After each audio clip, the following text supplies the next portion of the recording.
Welcome to middle education. लीजिए student, अब आपके सामने कक्षा 10वीं सामाजिक विज्ञान जिसका पेपर 17 तारीख को है एंड उसका फाइनली मैं बूस्टर डोज लेकर के आ चुका हूं।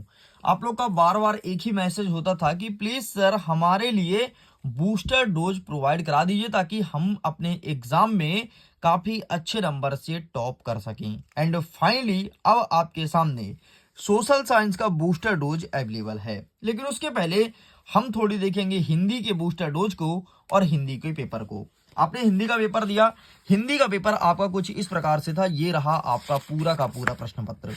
ठीक है, ऐसे प्रश्न पत्र आया था आपके स्कूल में। अब हम ये दिखाते हैं कि आपको हमारे बूस्टर डोज से कितने क्वेश्चन देखने को मिला था, फिर आगे रुख करेंगे। तो सबसे पहले मैं पेपर को ओपन कर लेता हूं और फटाफट आपको एक बार एक नजर में दिखा देते हैं। वैसे तो आपको पेपर याद ही होगा। नई कविता की विशेषता, ये वाला क्वेश्चन देखने को मिला था।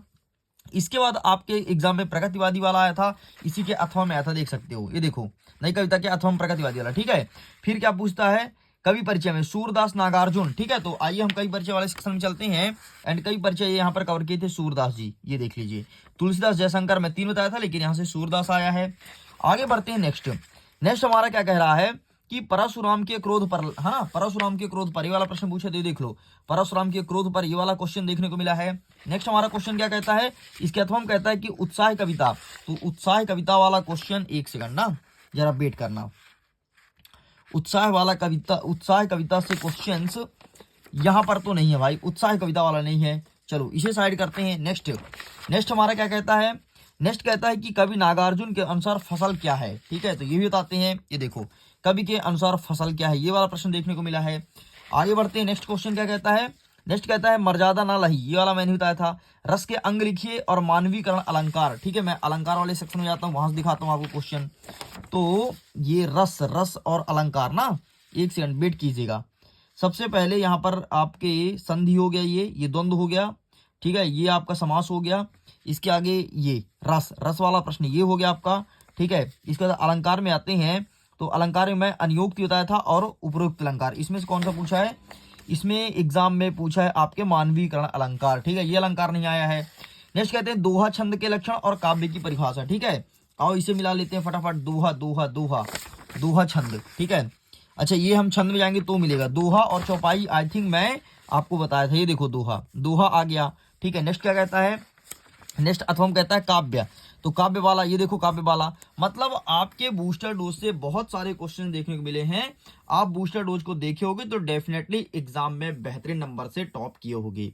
इतना ही नहीं, मैं अगर अंतिम में चलूं तो आपके स्कूल में शाला शुल्क मुक्ति पूछा गया था, जो कि बूस्टर डोज से आया है। विद्यार्थी जीवन में अनुशासन, ये बूस्टर डोज से है। विज्ञान की देन बूस्टर डोज से है। वृक्षारोपण जीवन में खेल का महत्व, वृक्षारोपण बस नहीं है, बाकी ये भी आपके एग्जाम में देखने को मिला था। इसका मतलब यह है कि बूस्टर डोज से बहुत सारे क्वेश्चन आए थे।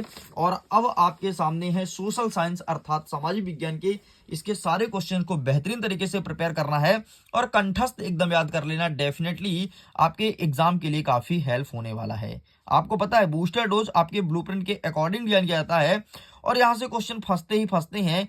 ये तो भाई पिछले 4 साल से बूस्टर डोज से क्वेश्चन आ रहा है और इस बार भी आएगा। तो चलें अब सोशल साइंस की तरफ एक क्रमशः कवर करते हैं। पहला नंबर कहता है कि जलोढ़ मिट्टी की विशेषता बताइए। ये प्रश्न अच्छे से प्रिपेयर कर लेना। नेक्स्ट कहता है कि मृदा अपरदन किसे कहते हैं, इस प्रश्न को अच्छे से प्रिपेयर कर लीजिएगा। आगे बढ़ते हैं।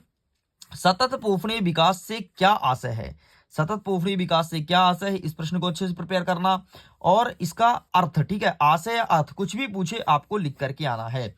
नेक्स्ट कहलाता है रोपण कृषि की विशेषता बताइए और इसके साथ आप ये भी देखना कि रोपण कृषि किसे कहते हैं। ठीक है, दोनों चीज देखना, इसकी विशेषता और रोपण कृषि किसे कहते हैं। नेक्स्ट कहता है कि जूट को सुनहरा रेशा क्यों कहा जाता है, इस चीज को ध्यान रखिएगा कि जूट को क्यों बोला जाता है सुनहरा रेशा, ये आपके एग्जाम में देखने को मिल सकता है। आगे बढ़ते हैं। नेक्स्ट हमारा क्या कह रहा है, नेक्स्ट कह रहा है कि गहन जीविका निर्वहन कृषि। ठीक है, गहन जीविका निर्वहन कृषि, गहन जीविका निर्वहन कृषि क्या है या फिर गहन जीविका कृषि क्या है, दोनों सेम चीज है। अगर आपसे कुछ भी पूछे यही आंसर लिख करके आना जो इसके लिए आप पढ़ोगे। नेक्स्ट कहता है विनिर्माण क्या है, विनिर्माण से संबंधित प्रश्न पूछे तो इसे भी अच्छे से प्रिपेयर करना है। नेक्स्ट हमारा 8वां नंबर कहता है कि आधारभूत उद्योग एवं मोटर गाड़ी उद्योग किसे कहते हैं। मतलब आधारभूत उद्योग को सबसे पहले परिभाषा अच्छे से याद कर लो, फिर याद कर लो मोटर गाड़ी उद्योग का परिभाषा, दोनों परिभाषा अच्छे से प्रिपेयर कर लेना। नेक्स्ट कहता है वायु प्रदूषण के दो प्रभाव बताइए। दो प्रभाव क्यों? क्योंकि ये प्रश्न आपके 2 नंबर के हिसाब से पूछा जाएगा। तो वायु प्रदूषण के 2 प्रभाव आपके एग्जाम में देखने को मिलेगा। नेक्स्ट कह रहा है कि पवन हंस क्या है, ये भी 2 नंबर का प्रश्न है। नेक्स्ट कह रहा है कि प्रधानमंत्री ग्रामीण सड़क परियोजना है ना, PMJSY, ये क्या होता है, ये भी आपके एग्जाम में 2 नंबर का पूछा जाएगा। नेक्स्ट कह रहा है कि वायु परिवहन का राष्ट्रीयकरण कब किया गया, ये क्वेश्चन आपके एग्जाम में देखने को मिलेगा। नेक्स्ट कह रहा है कि सीमांत मतलब सीमा सड़क संगठन की स्थापना कब हुई, या फिर सीमांत सड़क की स्थापना कब हुई, ये पूछेगा। या फिर ये पूछेगा कि सीमा सड़क संगठन की स्थापना कब हुई। दोनों का आपको सेम डेट लिखना है और क्यों की गई और रीजन क्या था, ठीक, ये चीज लिखना है। नेक्स्ट कहता है कि रेल परिवहन की अपेक्षा, ध्यान से देखो, रेल परिवहन की अपेक्षा सड़क परिवहन क्यों महत्वपूर्ण है। हाँ, प्रश्न का भाषा कुछ भी हो सकता है, लेकिन तरीका आपका यही रहेगा, फॉर्मेटिंग ऐसे ही रहेगा कि रेल परिवहन, या फिर ऐसा हो सकता है कि रेल परिवहन अधिक महत्वपूर्ण है क्यों। सड़क परिवहन ना भी लिखे तो समझ जाना कि सेम क्वेश्चन पूछा गया है। 15 नंबर कहता है कि भारत में सड़क परिवहन का महत्व बताओ। भारत में सड़क परिवहन का महत्व क्या है, या फिर ऐसा ही पूछा सकता है कि सड़क परिवहन का महत्व बताओ, या फिर ऐसा भी प्रश्न बन सकता है कि विश्व सड़क परिवहन का महत्व बताओ। मतलब सड़क परिवहन का महत्व पूछे तो आपको सेम उत्तर लिखना है, चाहे भारत हो, मध्य प्रदेश हो, विश्व हो, कुछ भी दे आपको, ठीक है। नेक्स्ट हमारा कह रहा है 16 नंबर कि बंदरगाह व पतन में अंतर लिखिए, डिजिटल भारत क्या है, रॉलेट एक्ट क्या है, एंड बरदौली सत्याग्रह के बारे में लिखो। इसमें आपको कहानी लिखना है सरदार वल्लभ भाई पटेल का, ध्यान रखना, किसका, सरदार वल्लभ भाई पटेल का, बरदौली सत्याग्रह से इन्हीं से संबंधित है। नेक्स्ट कह रहा है कि कॉर्न लॉ क्या है। कॉर्न लॉ कुछ और नहीं, भुट्टे पर कानून लगाना ही कॉर्न लॉ था। प्रथम विश्व युद्ध में मित्र राष्ट्र और धुरी राष्ट्र का नाम लिखो, ठीक है। ये एमपी बोर्ड का पसंदीदा प्रश्न है, हर साल पूछता है और डेफिनेटली अभी देखने को मिलेगा आपके प्री बोर्ड एग्जाम में। तो क्या है, प्रथम विश्व युद्ध में मित्र राष्ट्र का नाम और धुरी राष्ट्र का नाम, 4 देश है, चारों का नाम अच्छे से कंठस्थता दिमाग में बैठा लेना। नेक्स्ट कहता है कि जावर कौन था। अथवा में कहता है कि फ्लाइंग शटल, अथवा कहता हूं, 30वां नंबर कह रहा है कि फ्लाइंग शटल का क्या है था, ठीक है। नेक्स्ट कह रहा है 24वां नंबर चैप बुक, इसे गुटका नाम से भी जानते हैं, गुटका से क्या सा है। ऐसा पूछे कि गुटका क्या है तो ये मत लिखना कि गुटका खाने वाला है, नहीं, ये चैप बुक की बात कर रहा है, ठीक है। चैप बुक को गुटका कहते हैं, बहुत छोटा सा किताब होता है, इतना छोटा, ठीक। नेक्स्ट कहता है कि प्लाटेन से क्या है, प्लाटेन से क्या है, ये प्रश्न पूछा गया है। तो यहां पर हमने 25 क्वेश्चन को कंप्लीट कर दिया। आगे बढ़ते हैं। नेक्स्ट हमारा 26वां प्रश्न क्या कह रहा है। 26 प्रश्न कहता है कि गाथा गीता से क्या आशय है। ये प्रश्न पूछा गया है कि क्या होता है गाथा गीता। इस क्वेश्चन को अच्छे से प्रिपेयर करना, ठीक है। अच्छा, क्वेश्चन का आंसर कैसे ढूंढोगे, तो ब्लूप्रिंट के अकॉर्डिंग जिस चैप्टर से 2 नंबर का प्रश्न पूछा रहा है, जिस चैप्टर से 3 नंबर का, तो वही उसी चैप्टर में आंसर ढूंढना, तुम्हें आंसर आसानी से मिल जाएगा, क्योंकि ब्लूप्रिंट के अकॉर्डिंग ही सब सारा का सारा क्वेश्चन मैं यहाँ पर लिखा हूँ। नेक्स्ट कह रहा है कि सत्ता का क्षैतिज और ऊर्ध्वाधर बंटवारा को लिखिए, ठीक है। क्या होता है सत्ता का क्षैतिज और ऊर्ध्वाधर बंटवारा। नेक्स्ट 28 नंबर कह रहा है गृह युद्ध किसे कहते हैं, ये बताना है। 29 नंबर कह रहा है गठबंधन सरकार से का क्या अर्थ है, ये चीज लिखना है। 30वां नंबर कहता है कि पांडुलिपि क्या थी, है ना। 30वां नंबर कह रहा है कि पांडुलिपि क्या थी, ये लिखना है। 31 नंबर कह रहा है कि दल बदल क्या है, दल बदल क्या है, ये चीज आपको बतानी है। आगे बढ़ते हैं। नेक्स्ट कह रहा है 32 नंबर उदारीकरण वैश्वीकरण क्या है। उदारीकरण और वैश्वीकरण क्या है, ये चीज पूछा गया है, ये आपको लिखना है। नेक्स्ट कह रहा है WHO मतलब वर्ल्ड हेल्थ ऑर्गेनाइजेशन और WTO मतलब वर्ल्ड ट्रेड ऑर्गेनाइजेशन मतलब विश्व व्यापार संगठन और विश्व स्वास्थ्य संगठन क्या है। या फिर ऐसा भी पूछा सकता है कि विश्व व्यापार संगठन क्या है, या फिर विश्व स्वास्थ्य संगठन क्या है, कुछ भी पूछा सकता है। मतलब ये दोनों बहुत ज्यादा इंपॉर्टेंट है, अच्छे से प्रिपेयर कर लेना। नेक्स्ट कह रहा है कि संगठित क्षेत्र की विशेषता बताइए। संगठित क्षेत्र की विशेषताएं कौन कौन सी होती है, 34 नंबर प्रश्न। 35 नंबर कह रहा है कि वन्य जीव संरक्षण अधिनियम 1972 के प्रावधान लिखो और एमपी बोर्ड का पसंदीदा प्रश्न है। एमपी बोर्ड बस नहीं यार, कोई भी एग्जाम हो, 12वीं के बाद भी जो कंपटीशन का एग्जाम होता है उसमें भी वन्य जीव संरक्षण अधिनियम 1992 से संबंधित प्रश्न जरूर पूछता है, क्योंकि भारत सरकार इसे बढ़ावा दे रही है और बहुत ज्यादा जरूरी भी है। आगे बढ़ते हैं। 36 नंबर कहता है कि जैव विविधता क्या है, मानव जीवन के लिए यह क्यों महत्वपूर्ण है, ये चीज पूछा गया है। 37 नंबर कहता है कि पर्यावरण विनाश का प्रमुख कारण लिखो। आखिर क्या क्या रीजन है जिस कारण से पर्यावरण का विनाश हो रहा है, ये चीज पूछा गया है।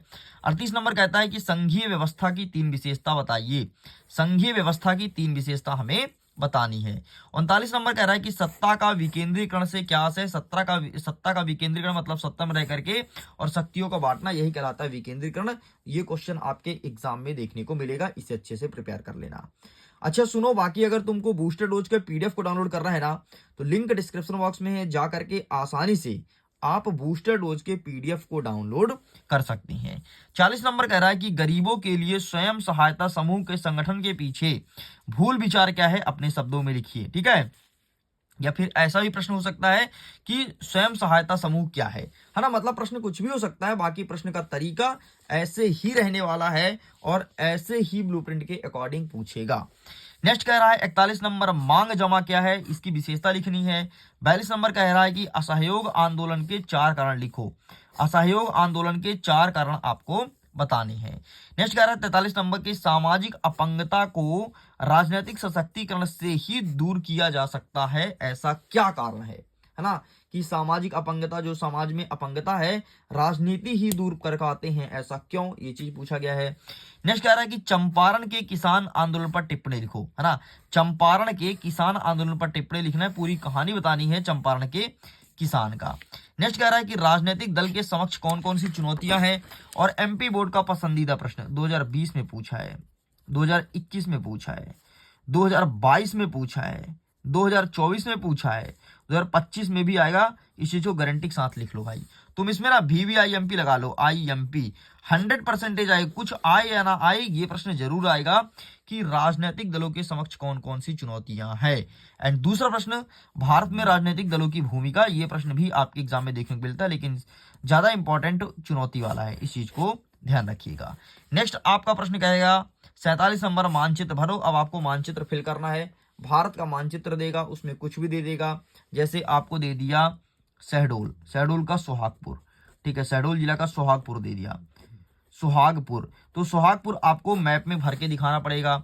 इसके बाद अगर आपको अमरकंटक दे दिया तो अमरकंटक आपको भरना है। इसके बाद अगर आपको रीवा दे दिया तो रीवा भरना है, मतलब वही चीज देगा जो फेमस है। जैसे सुहागपुर फेमस है कोयला के लिए, अमरकंटक फेमस है आपके नर्मदा नदी के उद्गम के लिए, रीवा फेमस है, रीवा तो ऐसे कुछ नहीं है, पन्ना जरूर फेमस है, अगर पन्ना लिख लो हीरे खदान के लिए। तो ऐसे क्वेश्चन देखने को मिलेगा मानचित्र भरने के लिए। इसके अलावा कुछ तेल वाले हैं जैसे डिब्रूगढ़ वगैरह, ठीक है, मुंबई हाई, ऐसे क्वेश्चन बन सकते हैं। कुछ आपके ताप ऊर्जा संयंत्र है, वहां से क्वेश्चन बन सकते हैं। तो इस प्रकार से क्वेश्चन देखने को मिलेगा। तो ये रहा आपका पूरा का पूरा बूस्टर डोज।